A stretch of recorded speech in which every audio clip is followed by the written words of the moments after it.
একদা হজরত ওমর রাদিয়াল্লাহু তাআলা আনহুর দরবারে দাড়ি গোঁফহীন এক যুবকের লাশ উপস্থিত করা হলো। তাকে হত্যা করা হয়েছে। নিহত যুবকের লাশ রাস্তা থেকে কুড়িয়ে এনেছে পুলিশের লোকেরা। এক অদ্ভুত ঘটনার ফলে আমিরুল মুমিনিন হজরত ওমর রাদিয়াল্লাহু তাআলা আনহু পেরেশান।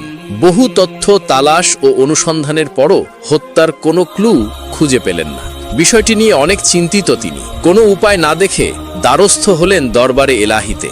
দোয়া করলেন, হে প্রভু, এই যুবকের হত্যার রহস্যকে তুমি আমার সামনে উদ্ঘাটন করে দাও। এই ঘটনার ঠিক 1 বছর পর যে স্থানে যুবকের লাশ পাওয়া গিয়েছিল, ঠিক সেখানেই পাওয়া গেল একটি সদ্য ভূমিষ্ঠ নবজাতক। শিশুটিকে উপস্থিত করা হলো দরবারে। তৃপ্তির হাসি ফুটে উঠল হযরত ওমরের চোখে মুখে। বললেন, ইনশাআল্লাহ এবার সেই যুবকের হত্যার রহস্য উদ্ঘাটিত হবে। তাই শিশুটিকে তিনি একজন মহিলার হাতে অর্পণ করে বললেন, তুমি তাকে যত্নের সাথে লালন করবে এবং তার যাবতীয় খরচাদি আমার কাছ থেকে মাস শেষে নিয়ে যাবে। অতঃপর বললেন, শিশুটিকে লালন পালন করার মধ্যবর্তী সময় লক্ষ্য রাখবে কোনো মহিলা শিশুটিকে নিতে আসে কিনা, অথবা কেউ তাকে আদর সোহাগ করে চুমু দেয় কিনা। যদি এমন কিছু ঘটে তাহলে সাথে সাথে আমাকে খবর দিবে এবং তার ঠিকানা সম্পর্কে আমাকে অবহিত করবে। এভাবে কেটে গেল কয়েক বছর। শৈশব পেরিয়ে কৈশোরে পদার্পণ করেছে ছেলেটি। একদিন একজন দাসী এসে মহিলাকে বলল, আমার মনিবা আমাকে আপনার নিকট পাঠিয়েছেন ছেলেটিকে আমার সাথে পাঠানোর জন্য। তিনি তাকে একটু দেখতে চান।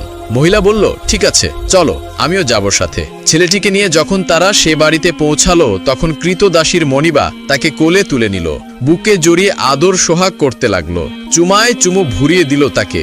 খবর নিয়ে জানা গেল উক্ত মনিবা একজন আনসারী সাহাবীর মেয়ে। আর সেই মহিলা কাল বিলম্ব না করে হযরত ওমর রাদিয়াল্লাহু তাআলা আনহুর দরবারে উপস্থিত হয়ে ঘটনার সবিস্তার বর্ণনা দিল। হযরত ওমর রাদিয়াল্লাহু তাআলা আনহু ঘটনা শোনা মাত্র তলোয়ার হাতে রওনা হলেন আনসারী মহিলার বাড়িতে। মহিলার পিতা তখন দরজায় হেলান দিয়ে বসা ছিলেন। হযরত ওমর রাদিয়াল্লাহু তাআলা আনহু তাকে বললেন, হে অমুক, তোমার অমুক মেয়ের হালাত কি? মহিলার পিতা বলল, হে আমিরুল মুমিনিন, আমার মেয়ে আল্লাহর হক, মানুষের হক, পিতামাতা ও আত্মীয় স্বজনের হক, মানুষের সাথে আচার আচরণ, চাল চলন, নামাজ রোজা, দিনদারি ইত্যাদি সর্ব বিষয়ে বেশ যত্নশীল। হযরত ওমর রাদিয়াল্লাহু তাআলা আনহু বললেন, আমি তোমার মেয়ের সাথে সাক্ষাৎ করতে চাই। আমি তাকে নেক কাজে আরো উৎসাহিত করব। অতঃপর মহিলার পিতা সহ হযরত ওমর রাদিয়াল্লাহু তাআলা আনহু মহিলার ঘরে প্রবেশ করলেন। গৃহে প্রবেশের পর হযরত ওমর রাদিয়াল্লাহু তাআলা আনহু মহিলার পিতাকে বললেন, তুমি ঘর থেকে বেরিয়ে যাও। মহিলার পিতা ঘর থেকে বেরিয়ে গেলে ওমর রাদিয়াল্লাহু তাআলা আনহু তরবারি কোষমুক্ত করে বললেন, যা ঘটেছে সব সত্য বলো, না হয় তোমার গর্দান উড়িয়ে দিব। মহিলা বলল, হে আমিরুল মুমিনিন, আপনি শান্ত হন, অবশ্যই আমি সত্য খুলে বলবো। এই বলে সে বলতে শুরু করলো, জনাব, আমাদের গৃহে এক বৃদ্ধা মহিলা আসা যাওয়া করত। এক পর্যায়ে তার সাথে আমার এমন ঘনিষ্ঠতা হয় যে আমি তাকে সৎ মায়ের মতো শ্রদ্ধা করতাম, কারণ তিনিও আমাকে মেয়ের মতো আদর যত্ন করত, মহব্বত করত। এভাবে দীর্ঘদিন কেটে যায়। একদিন সে আমাকে বলল, বেটি, আমি সফরে যাওয়ার ইচ্ছে করেছি। ঘরে আমার এক মেয়ে আছে, তার ব্যাপারে খুব শঙ্কিত। তাকে কোথায় রেখে যাব? শেষ পর্যন্ত সিদ্ধান্ত করেছি তাকে তোমার নিকট রেখে যাব। আমি সফর থেকে ফেরা পর্যন্ত সে তোমার কাছে অবস্থান করবে। এ কথা বলে তিনি তার ছেলেকে মেয়ের সাজে সজ্জিত করে আমার নিকট রেখে গেলেন। তার চাল চলন, বেশভূষা সবকিছু মেয়েদের মতো। সে মেয়ে হওয়ার ব্যাপারে আমার মনে সামান্যতম সন্দেহের উদয় হয়নি। সুতরাং দুইজন মেয়ে একসাথে সাধারণত যেভাবে চলাফেরা ওঠা বসা করে, আমিও তার সাথে সেভাবে কাটাতে লাগলাম। এভাবে বেশ কদিন অতিবাহিত হলো। একদিন আমি ঘুমিয়ে আছি, সুযোগ বুঝে সে আমার ওপর চড়ে বসে এবং আমি কিছু অনুমান করার আগেই সে আমার সতীত্ব হরণ করে নেয়। অবস্থা বুঝে ওঠার পর আমার হাতের কাছে ছিল একটা ছড়ি, সেটা দিয়ে তাকে খুন করি। এরপর খাদেমাকে নির্দেশ দেই তাকে সেখানে ফেলে আসতে যেখানে আপনি তার লাশ পেয়েছিলেন। তার থেকেই আমার গর্ভের সন্তান আসে। সেই সন্তান ভূমিষ্ঠ হবার পর তাকেও সেই স্থানে ফেলে আসার নির্দেশ দেই যেখানে তার পিতাকে ফেলে আসা হয়েছিল। আল্লাহর শপথ, এই হলো সত্য ঘটনা। হযরত ওমর রাদিয়াল্লাহু তাআলা আনহু বললেন, বেটি, তুমি সত্য বলেছ। এরপর হযরত ওমর রাদিয়াল্লাহু তাআলা আনহু মহিলার জন্য দোয়া করে বেরিয়ে আসলেন। আসার সময় তার পিতাকে বললেন, তোমার মেয়েটা বড়ই বুদ্ধিমান ও নেককার। একবার হযরত ওমর রাদিয়াল্লাহু তাআলা আনহু সফরে বের হয়েছিলেন। দীর্ঘদিন যাবৎ পথ চলার ফলে পথিমধ্যে তার খাদ্য ও রসদ ফুরিয়ে যাওয়ায় তিনি বেশ কিছু দূর যাওয়ার পর তিনি দেখলেন মাঠে একদল বকরি ঘাস খাচ্ছে। তখনকার দিনে আরবদের প্রথা ছিল যে তারা মেহমানদারির খাতিরে মুসাফির পথিকদের বিনামূল্যে দুধ পান করাতো। সেই মতে তিনি রাখালের কাছে গিয়ে বললেন, ভাই, আমি তো মুসাফির, আমার খাদ্য রসদ ফুরিয়ে গেছে, তাই তুমি আমাকে তোমার বকরির একটু দুধ পান করাও। হজরত ওমর রাদিয়াল্লাহু আনহুর কথা শুনে রাখাল বলল, আপনি মুসাফির, আপনাকে আমি অবশ্যই দুধ দিতাম, কিন্তু সমস্যা হলো বকরিগুলো আমার নয়, এগুলোর মালিক অন্য এক ব্যক্তি, আমি এগুলো রাখাল মাত্র, এজন্য বকরিগুলো আমার কাছে আমানত আর তার দুধও আমার কাছে আমানত। সুতরাং শরীয়তের বিধান অনুযায়ী আমার পক্ষে এ দুধ আপনাকে দেওয়া জায়েজ নয়। হজরত ওমর রাদিয়াল্লাহু আনহু রাখালের সততার বাস্তবতা যাচাই করার জন্য বললেন, দেখো ভাই, আমি তোমাকে একটি বুদ্ধি দিই, এতে তোমারও লাভ হবে আর আমারও লাভ হবে। এক কাজ করো, তুমি একটি বকরি আমার কাছে বিক্রি করে দাও, যা মূল্য হয় আমি তা তোমাকে দিয়ে দেব। একদিকে তুমিও টাকা পেয়ে যাবে আর অন্যদিকে আমিও বকরি থেকে দুধ খেতে পারবো, আর মালিককে বলবে একটি বকরি নেকড়ে খেয়ে ফেলেছে।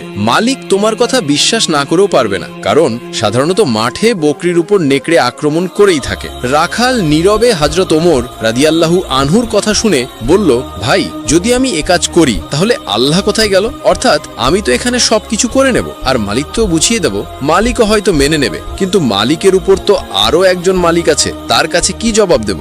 এজন্যে আমার দ্বারা এমন কাজ সম্ভব নয়। হযরত ওমর রাদিয়াল্লাহু আনহু প্রকৃতপক্ষে রাখালের সততা যাচাই করেছিলেন। যখন রাখালের মাঝে পূর্ণ সততা পেলেন, তখন বললেন, যতক্ষণ পর্যন্ত তোমার মতো মানুষ এ পৃথিবীর বুকে বেঁচে থাকবে ততক্ষণ পর্যন্ত কোনো জালেম অন্য লোকের উপর জুলুম করতে আসবে না, কারণ যতক্ষণ পর্যন্ত মনে আল্লাহর ভয়, আখিরাতের চিন্তা, আল্লাহর সামনে উপস্থিত হওয়ার অনুভূতি থাকবে ততক্ষণ পর্যন্ত অন্যায় ও অবিচার চলতে পারে না। এটাই হলো পূর্ণাঙ্গ ঈমান, যে নির্জন মাঠেও তার মধ্যে এমন চিন্তা কাজ করে যে আমার কোনো কাজ আল্লাহর মতের পরিপন্থী যেন না হয়। এটা ইসলামের সবচেয়ে গুরুত্বপূর্ণ শিক্ষা, যা ব্যতীত মুসলমান হতে পারে না। হাদিস শরীফে নবী করিম সাল্লাল্লাহু আলাইহি ওয়াসাল্লাম ইরশাদ করেছেন, যার মধ্যে আমানত নেই তার ঈমানও নেই।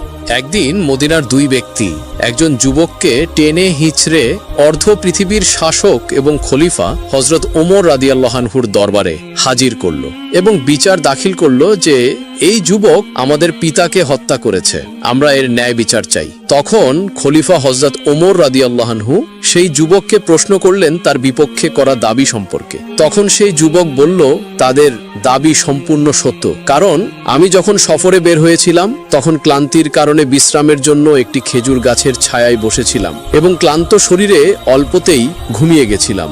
ঘুম থেকে উঠে দেখি আমার একমাত্র পছন্দের বাহন আমার উটটি পাশে নেই। খুঁজতে খুঁজতে কিছু দূর গিয়ে আমার উটটাকে দেখতে পেলাম, তবে তা ছিল মৃত।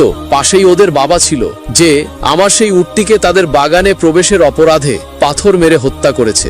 আমিও রাগান্বিত হয়ে তাদের বাবার সাথে তর্কাতর্কি করতে করতে এক পর্যায়ে তাদের বাবার মাথায় পাথর দিয়ে আঘাত করে ফেলি, ফলে সে সেখানেই মারা যায়, যা সম্পূর্ণ অনাকাঙ্ক্ষিতভাবে হয়ে গেছে, যার জন্য আমি ক্ষমা প্রার্থী। তখন যুবকটির সে কথা শুনে সেখানে উপস্থিত সকলেই বললেন, আমরা এর মৃত্যুদণ্ড চাই। তখন হযরত ওমর রাদিয়াল্লাহু আনহু সব শুনে বললেন, উট হত্যার বদলে একটা উট নিলেই তো হতো, কিন্তু তুমি বৃদ্ধকে হত্যা করেছো, হত্যার বদলে হত্যা, এখন তোমাকে মৃত্যুদণ্ড দেওয়া হবে। তোমার কোনো শেষ ইচ্ছা থাকলে বলতে পারো। তখন সেই যুবকটি বলল, আমার কাছে কিছু ঋণ ও অন্যের কিছু আমানত আছে, আমাকে যদি কিছুদিন সময় দিতেন তবে আমি বাড়ি গিয়ে আমানত ও ঋণগুলি পরিশোধ করে আসতাম। তখন খলিফা হযরত ওমর রাদিয়াল্লাহু আনহু বললেন, তোমাকে একা ছেড়ে দিতে পারি না, যদি তোমার পক্ষ থেকে কাউকে জিম্মাদার রেখে যেতে পারো তবে তোমার সাময়িক মুক্তি দিতে পারি। নিরাশ হয়ে যুবকটি বলল, এখানে আমার কেউ নেই যে আমার জিম্মাদার হবে। এ কথা শুনে হঠাৎ মজলিসে উপস্থিত আল্লাহ নবীর এক সাহাবী হযরত আবু যার গিফারি রাদিয়াল্লাহু আনহু দাঁড়িয়ে বললেন, আমি হব ওর জামিনদার বা সাক্ষী। সাহাবী হযরত আবু যর গিফারি রাদিয়াল্লাহু আনহুর এই উত্তরে সবাই হতবাক। একে তো অপরিচিত ব্যক্তি, তার উপর হত্যার দণ্ডপ্রাপ্ত আসামির জামিনদার। খলিফা বললেন, আগামী শুক্রবার জুম্মা পর্যন্ত এই যুবককে মুক্তি দেয়া হলো। জুম্মার আগে সে মদিনায় না আসলে তার বদলে আবু যর গিফারিকে মৃত্যুদণ্ড দেয়া হবে। মুক্তি পেয়ে যুবকটি ছুটল মাইলের পর মাইল দূরে তার বাড়ির দিকে। আবু যর রাদিয়াল্লাহু আনহু চলে গেলেন তার বাড়িতে। এদিকে দেখতে দেখতে জুম্মাবার এসে গেছে, কিন্তু সেই যুবকের কোনো খবর নেই। হযরত ওমর রাদিয়াল্লাহু আনহু রাষ্ট্রীয় পত্রবাহক পাঠিয়ে দিলেন আবুজর গিফারি রাদিয়াল্লাহু আনহুর কাছে। পত্রে লেখা আছে, আজ শুক্রবার বাদ জুম্মা, সেই যুবক যদি না আসে তাহলে আইন মোতাবেক আবুজর গিফারির মৃত্যুদণ্ড কার্যকর করা হবে। আবুজর যেন সময় মতো জুম্মার প্রস্তুতি নিয়ে মসজিদে নববীতে হাজির হয়। খবর শুনে সারা মদিনায় থমথমে অবস্থা। একজন নিষ্পাপ সাহাবী আবুজর গিফারি আজ বিনা দোষে মৃত্যুদণ্ডে দণ্ডিত হবে, এটা মদিনার